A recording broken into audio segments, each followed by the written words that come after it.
Welcome into Kingdom Keys, the official pregame podcast for Arrowhead Pride with Nate Christensen, Maurice Elston.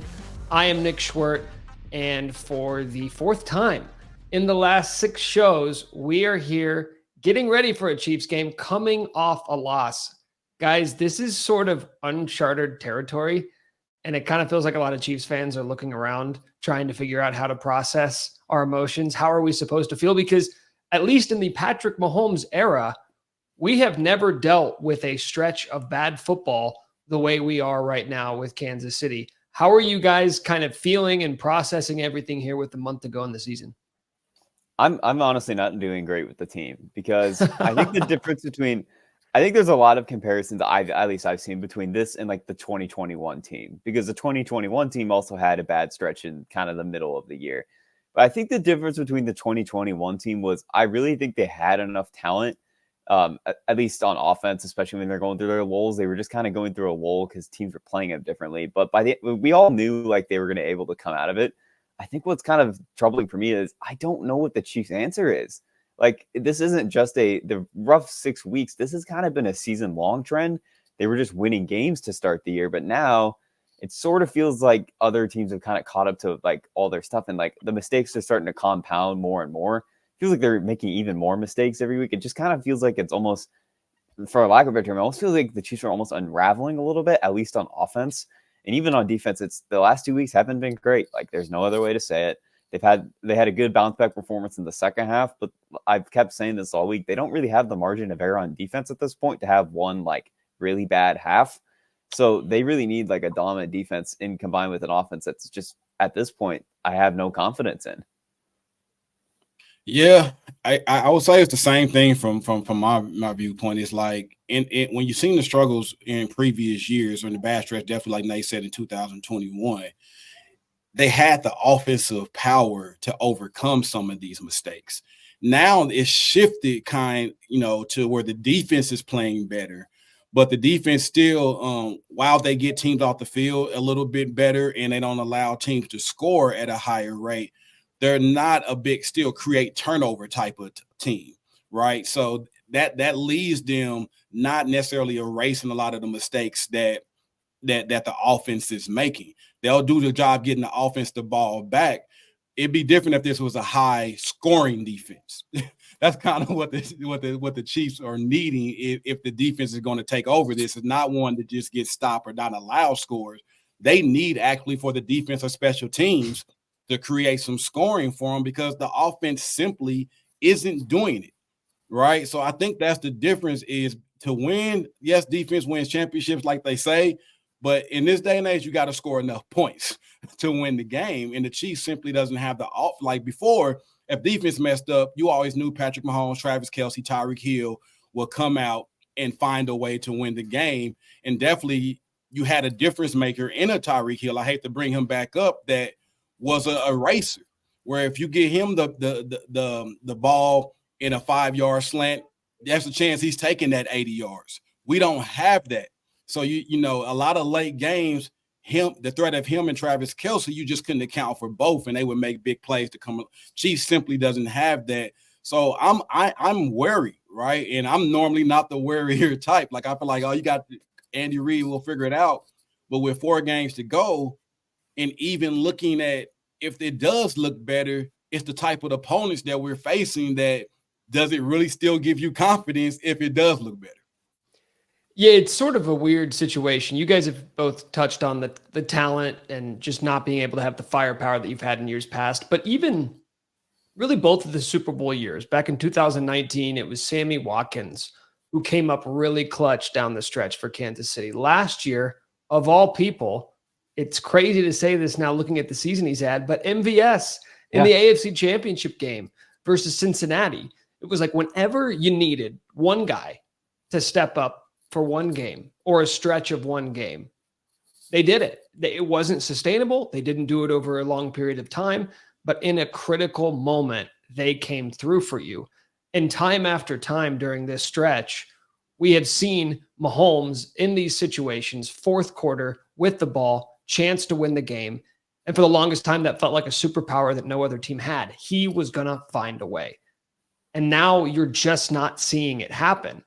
And so I say all of that to ask you guys, with a month to go, and you do get a little schedule reprieve here in these final 4 games. I'm sure we'll talk about the quarterbacks that the Chiefs are going to face over the final 4.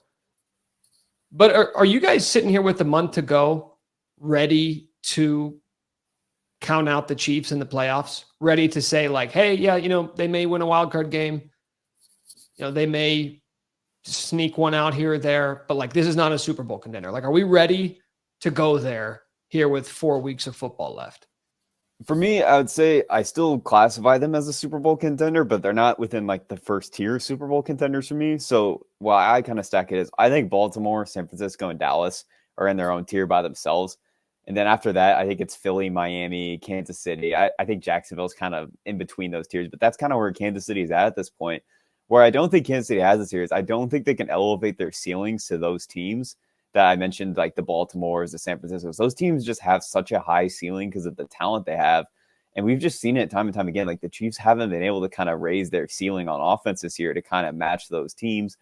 I think they can do it, but the troubling part for the Chiefs, in my opinion, is they're almost, I believe, they're almost locked now into playing 4 playoff games. That's just really, really hard with Travis Kelce at his age, I think. I think if any player on this roster needs bye, it's Travis Kelce.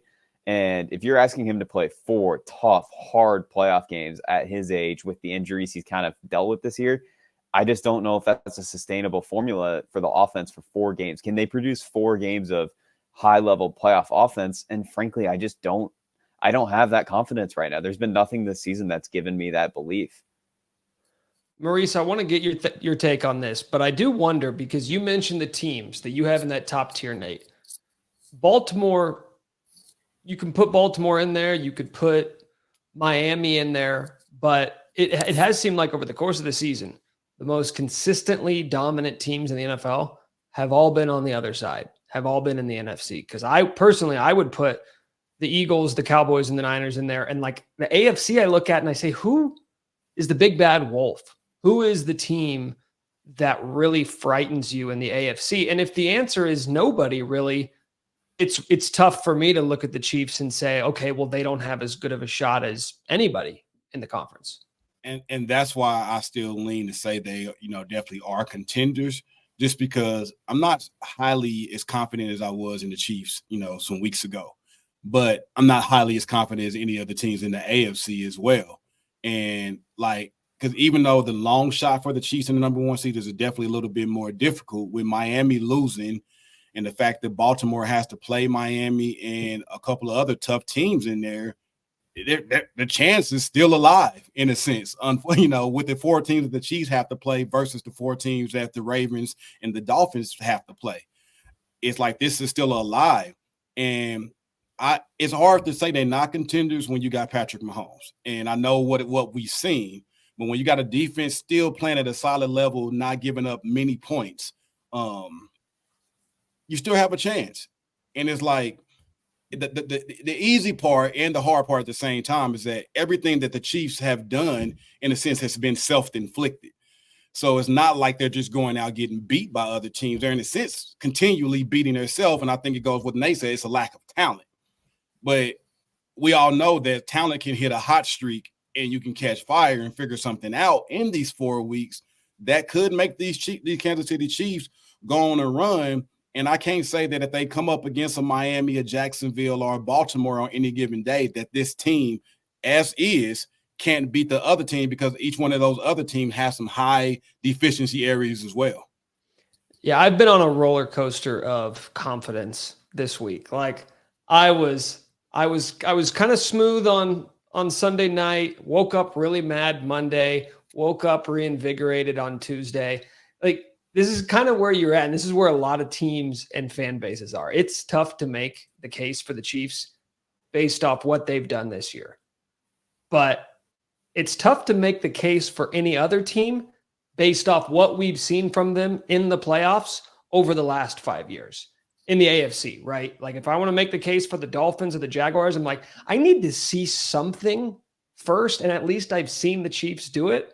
It doesn't look like the same team in years past, but then again, like, I don't want to be the guy. Like, I don't want to be the guy to write the Chiefs off only to look like an idiot in 4 months. Like I'm comfortable waiting to see it first and then saying, okay, well, I guess we knew it all along. This game against the Patriots was easily a game we would skip over and just be like, okay, it's the Patriots. Let's just talk about the postseason. But now all of a sudden it feels like there is added weight with this one because of where you're at, not just in the conference, but in the division, right? Just one game ahead of Denver with 4 weeks to play. So before we get into the keys to this one, Nate, why don't you hit us with the latest on the injury report for these teams? Yeah, so quickly for the Patriots, they seem pretty healthy for the most part. The only guy that missed practice for them was Ramondre Stevenson, their running back. He has an ankle injury. It looked pretty nasty a couple weeks ago. I'm just going to assume he's not playing this week. He didn't play last week. For the Chiefs, though, their injury list is a little bit, more concerning. Donovan Smith still hasn't practiced with the neck. Isaiah Pacheco still hasn't practiced with the shoulder injury. I think that's starting to get kind of concerning. He's missed 5 straight practices for that. Mike Edwards has been sick this week with I don't know what illness, but he has not practiced either day. Nick Bolton has been limited the past couple days. Leo Chenal missed Wednesday, but came back Thursday. And Brian Cook is still on IR. So the Chiefs, a lot of the same injuries as a week ago for the most part. And on top of that, Mike Edwards is, might not play this week. But the good news is we are getting Drew Tranquill back. He's been full practice this week. So that's an encouraging sign after he was not able to go last week. The Patriots, oddly enough, coming off a win last week versus Pittsburgh. This was just a week after one of the ugliest NFL games I've ever seen. I think it was a 6-0 loss to the Chargers. I mean, it's an affront to the National Football League to put that game on the schedule. But yet they're sitting here at 3-10. You still have Bill Belichick as the coach. So I don't know where the level is at, but there is a level of respect that I think you just kind of have to have for this team, despite the fact that everything they have put on the field this year would indicate there is no respect that needs to be given. This is the worst offense in the NFL. No more Mac Jones, Bailey Zappi in at quarterback. I don't know how to feel about this one. I don't know how to feel both because of what's going on in New England, but what's going on in Kansas City. So Nate, why don't you start us off? What is your key for this one for Kansas City? Well, this is not just specific to this game, but kind of going forward. But we finally have all our linebackers back. This is the first time we've had all our linebackers back since Nick Bolton got hurt versus the Chargers. And I thought one of the most impressive parts about the first 5-6 weeks of the year was how well Spagnuolo was deploying all of his linebackers. Nick Bolton, Willie Gay, Leo Chenal would play in base. Drew Tranquill would come in sometimes for Nick Bolton. Sometimes they would run like a 3-3-5 package where they'd have Leo Chenal and Nick Bolton and Drew Tranquill all in the same field. It felt like they all kind of had their maximized role. Tranquill was great coverage. Willie Gay was blitzing and running. So Leo Chenal was kind of being this run stuffer, and Bolton was still doing all his stuff behind the line of scrimmage. But then Bolton gets hurt. Drew Tranquill gets hurt a couple weeks ago, and we just haven't seen it in a long time. And I remember one of my concerns before the season was, could the Chiefs balance having 4 playable linebackers and getting them all in their best spots? And they did, but it has been a while. So are the Chiefs going to be able to kind of find that formula again? Is it going to have to take some time? The past 2 weeks, the linebacker play has been pretty poor from Willie Gay and Leo Chenal, frankly. Nick Bolton, I thought in the second half, Nick Bolton was good. In the first half, it definitely looked like someone that hadn't played football in 6 weeks, so we can understand why. But they got to get their linebackers playing better. They've really struggled the past few weeks with play action passes and motion, and James Cook was shredding linebackers out of the backfield last week. So they just got to get back to what they were doing earlier in the season. Not super concerned, but I think this week, you have 4 weeks to the playoffs. It's kind of like we need to kind of rediscover identity with our linebackers and make sure everyone's kind of ready to go before the postseason. Yeah. Go ahead, Maurice. Oh, sorry. I definitely agree with that. I feel like the main thing, like having this, full linebacker core, is that each one, I don't feel like any one of these linebackers is like a total package linebacker. Each one of them have particular things that they do very well. And when you're missing one, that's forcing you to put another in a position to do something that they don't do well. And I think that's kind of what the Bills kind of exploited last week was without Tranquill in there. They like, there's no one of these linebackers that can cover our running back out of the backfield.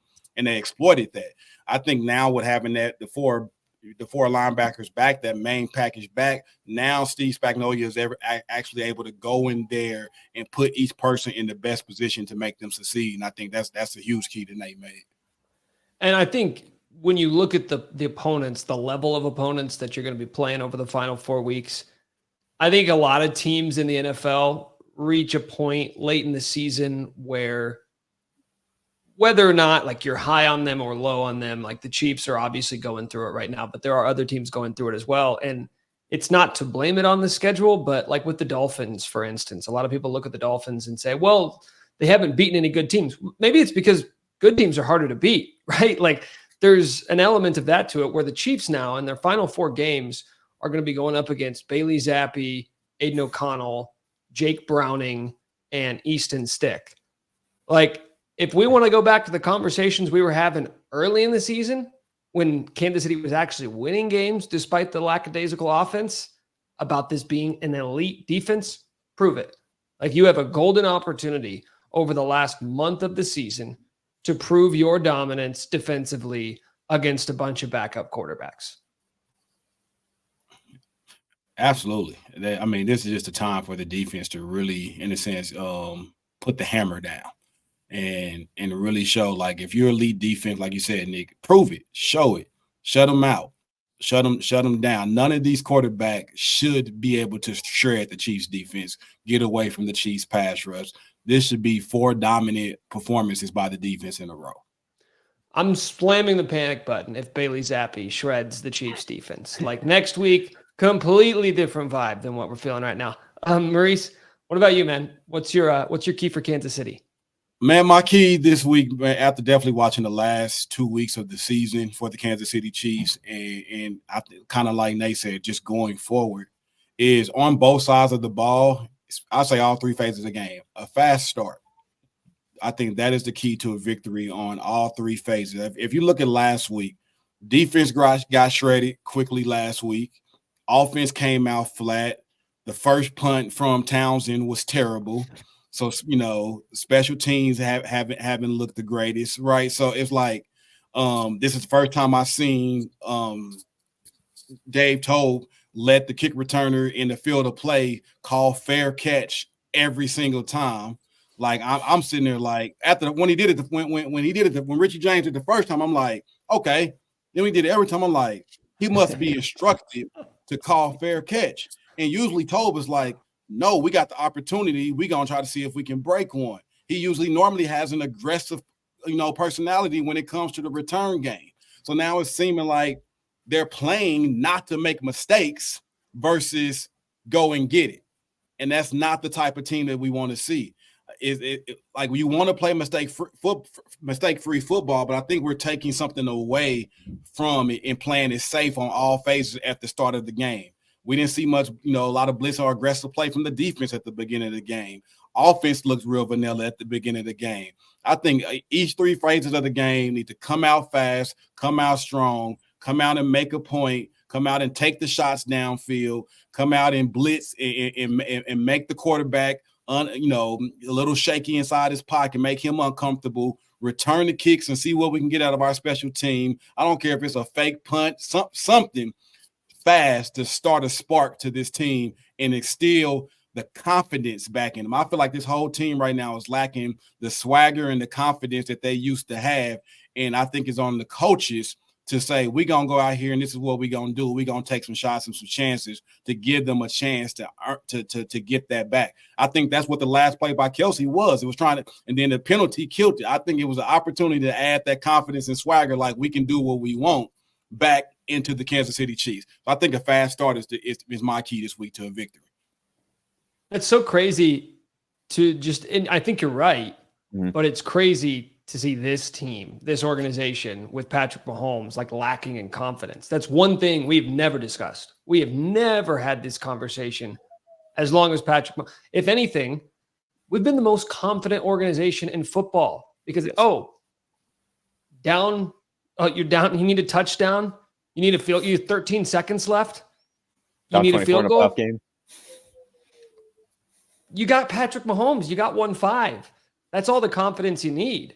And this year, that's what's been different is we've seen them time and time again have the opportunities to assert themselves as like, yep, we're still the Chiefs of old, and they haven't been able to get it done. But to your point, Maurice, I think we think about the end of games when, like you said earlier, Nate, it was the start to that game. It's been the start where the Chiefs get in the hole 14 points and then have to climb themselves out of it. Chiefs of yesteryear could do that, no problem. This team doesn't have the luxury of getting down 2 scores and having to will themselves back in over the final 2 quarters. Yeah, it's been 3 straight bad starts too. I was just thinking about, like, it was last week was the Bills, the Packers, they started out poorly, and even the Raiders, they started down 14-0. They spotted them like one quarter, and they had a good resilient response to that game. But it's kind of been the case since the bye, really. I don't remember what the Eagles score was. I think that was more kind of tightly contested. But yeah. Well, the Chiefs didn't score a point in the second half. That's right. So that was the exact opposite. Yeah. But yeah, I think that's sort of like, the Chiefs need to play from a lead to a certain sense, and they're just don't have the margin of error to really get back into games the way that they were used to, or even really in some close games. So yeah, getting a fast start, kind of get your confidence going, playing fast, playing physical. I think that's something that the Chiefs really do need to get back to, and I think the next 4 weeks are very good opportunities to kind of get back to that.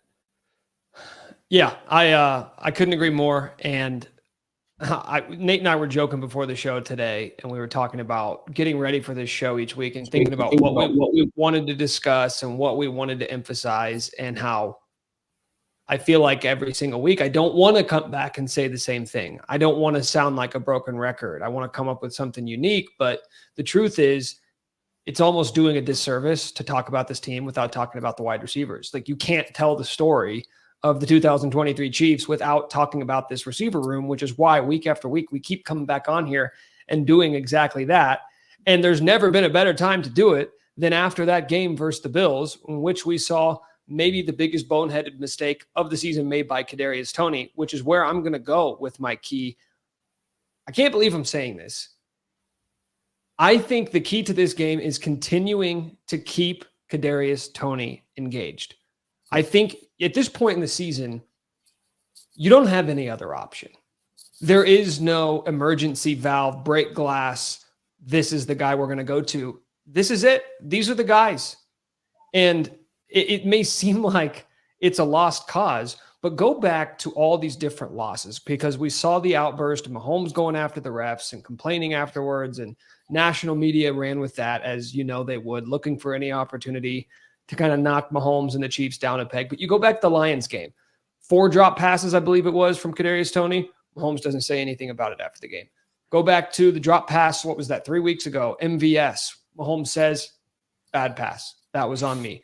The loss against the Packers, the penalty flag, it is what it is. This guy has had many opportunities to blame the refs, to blame his teammates, and every single time he takes the high road. And what we saw on Sunday, I think, was the buildup and that festering of the frustration of this year just feeling different, of not being able to have the trust built up with those receivers. And you saw it boil over. That's what it was. Like, was he mad at the refs? Maybe. I think he's mad about the situation he's in. He doesn't have the luxuries that he's had in years past. And I think this is a very critical juncture of the season. If you want to make anything of this season in the playoffs, you cannot afford to lose a guy like Kadarius Toney. And we've seen the comments come out this week. Travis Kelce went in on his podcast and said, anybody who's talking shit on him, like, screw that. Like, I went up to him right after the game and told him, like, no, you got this. We got this. We're good. Talking him up about how electric he is. And he is. Like, Kadarius Toney with the ball in his hands, probably about as skilled of a player as the Chiefs have on offense. There's a lot of other question marks. But with only 4 weeks left in the regular season, and like you said earlier, Nate, probably 4 games in the postseason, there's still 2 months of football left. If you end up going to the Super Bowl, you've got to get this guy involved. Like, he doesn't have to be the guy for 8 weeks, but there will probably be a game in the postseason where you're going to need him to look like the guy you thought he was going to be before the season. Look like the guy you thought he was when you traded for him in New York last year. I have no idea if there's any chance of that happening, but I do know there is no chance of the Chiefs going on a deep playoff run without one of their most talented players getting at least somewhat close to their ceiling between now and the end of the season, because there is simply no other option to turn to with only a month left.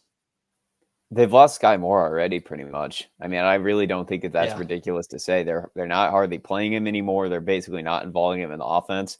Even MVS, we were talking about before the show, MVS has 19 catches this year. 19. That's like wild. That's one a game. That's like 1.5 a game. You can't also lose Kadarius Toney. I know I spent all season talking about the hierarchy and like establishing that, but like you can't just keep losing them too. Like that's something like at some point you have to have, especially with a guy like Toney, who is so dynamic in open space, who can, he's the one guy on this team at this point who can make a play in open space, make a cut, like do anything. And Toney seems like a guy that does need engagement. He does need opportunity. I think we saw that last year. The Chiefs, like I don't remember the stat, but like when Toney was on the field last year, they were always getting him the ball. His like target to snap rate was like absurd. They can't just have Toney go out and play 8 snaps and get 1 target, and they have to get him involved. I couldn't agree more that they have to make sure he's engaged, fully ready for the postseason. The trade-off, unfortunately, is that Toney does have a lot of health concerns, so I think that's what they're trying to manage. It's like, can we keep Toney engaged and a part of this offense while keeping him healthy? But I mean, at this point, you have 4 weeks left. You got to figure out a formula for the playoffs, and if you just can't stay healthy, then that kind of solidifies what you think about him long term. But we're kind of past the point where it's like we can load manage him. We need a rhythm on offense. We can't just be lackadaisical and make the postseason. Yeah, I really think it's at that point, like they say all the time, there comes a time where you call plays and you stick to your scheme, but then there comes a time where you say, skip the playbook. We need to get the ball into our playmakers' hands. I think the Chiefs need to be there. I feel like Travis Kelce, hopefully Isaiah Pacheco's healthy soon, Rashee Rice, and the other guy has to be Kadarius Toney.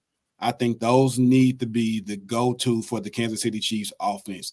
I think what Travis Kelce said, it's no doubt about the skill set that Toney has. He has skill when you get the ball in there. I'm not even honestly worried about the drop issue. I think the drop issue is coming more from kind of what Nate said. He's not engaged. So when there's no rhythm being built up because, half the time he's in there, he's just running around and the ball's not coming. I think you got to make it a point to get him engaged.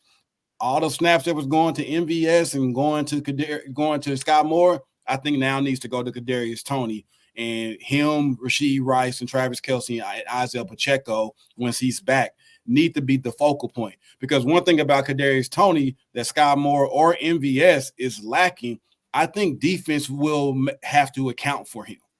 Like you have to, because of how dynamic he is when the ball is in his hands, you have to be like, okay, 19's on the field.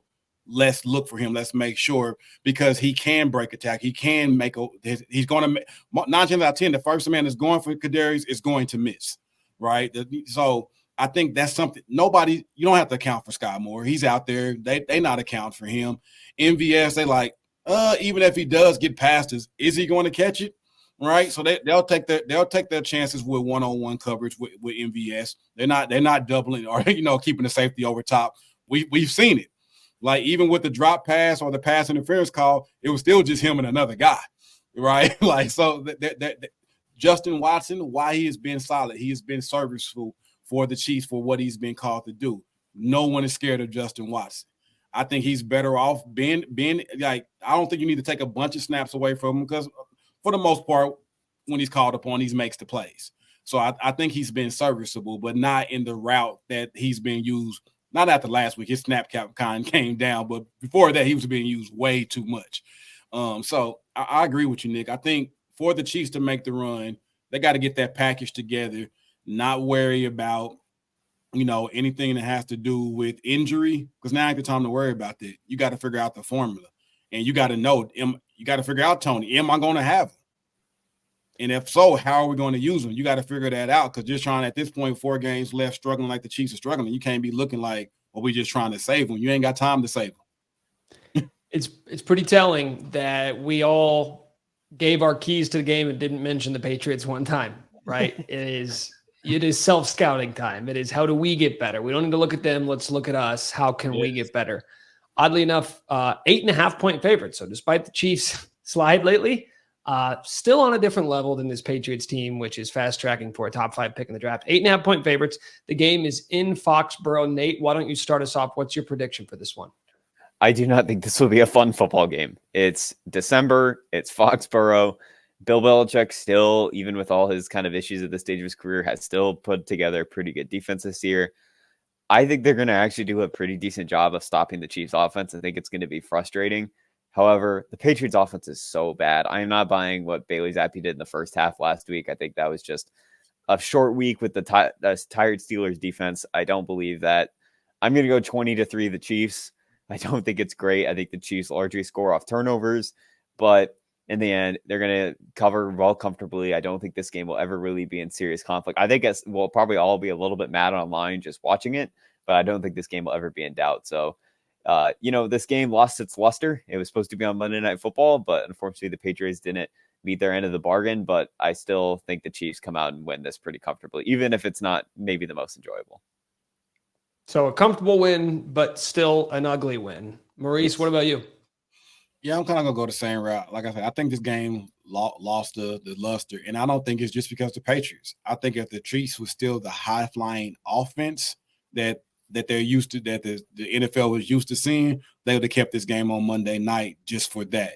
I think with the Chiefs losing that firepower and the Patriots looking like this, like this, they agree with us. This is not going to be that enjoyable game. Put them on at noon, right? I think the defense finds a way to score a touchdown. I'm gonna give the defense a touchdown this game, or special teams. I feel like one of those happened. I think the Chiefs offense put up 17. I'm gonna go 24-10. Kansas City in this. I think it'll be ugly. I would give the Chiefs 30 if Pacheco was playing. I don't think he's going to play. I think they're going to keep him out another week, the way it's looking. And Isaiah Pacheco Clyde Edwards-Helaire just, while serviceable, it just doesn't give you that extra whatever it is. Like, he didn't do bad last week, but it was still nothing made you be like, okay, Pacheco don't rush. It was still like, hurry up, Pacheco, get back, is how we feel. So I say 24-10 Kansas City. It'll be kind of ugly. Hopefully it's some strides that you can come away from the game and say, okay, they took some steps in the right direction. Yeah, despite the fact that the Patriots are one of the worst teams in football, a lot of those issues are because of the problems on offense. The last month and a half of the season, this has been a really, really solid defense. They haven't given up more than 20 points since week 8. That was against Miami, who has a different level of firepower than Kansas City does, and certainly has things rolling in a way that Kansas City hasn't had rolling really since they played Miami in Germany. I'm kind of on the same boat as you guys. I think the Chiefs win. I think they win comfortably, but I don't think it's a typical comfortable Chiefs win where they're scoring 25 to 30 points. I need to see it. I need to see it before I believe it. I'm going to go 17-7. I do think this Chiefs defense kind of establishes themselves and says, yes, we're here to stay. We're one of the top 4 or 5 defenses in the NFL.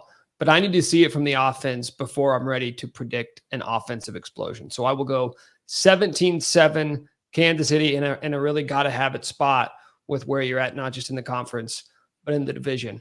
Guys, this was therapeutic. I feel better than I did 35 minutes ago. So thank you very much for your time. Thank you to everybody listening. If you haven't already, please subscribe, rate, and review wherever you get your podcasts. For Nate Christensen, Maurice Elston, I am Nick Schwerdt. We'll talk to you guys next week.